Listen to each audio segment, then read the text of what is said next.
एड़े पेड़े घुमा के, आरे पारे घुमा के, गुत्ती गुत्तम घुमा के, अड़चन खड़चन घुमा के।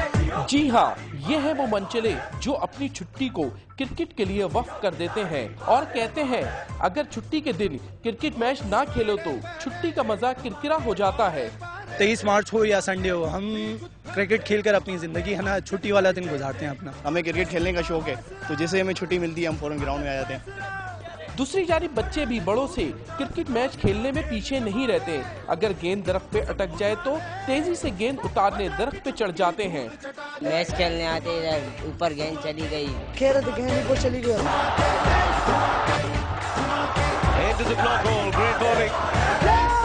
एशिया कप जीतने के बाद नौजवानों में क्रिकेट से मोहब्बत मजीद बढ़ गई है।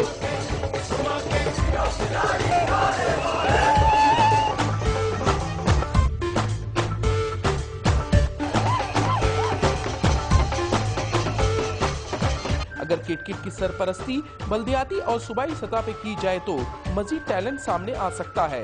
कैमरामैन सैयद आबिद अलीशा बुखारी के साथ इमरान खान, डॉन न्यूज, कराची। एड़े पेड़े घुमा के, आरे पारे घुमा के, गुत्ती गुत्तम घुमा के, अड़चन खड़चन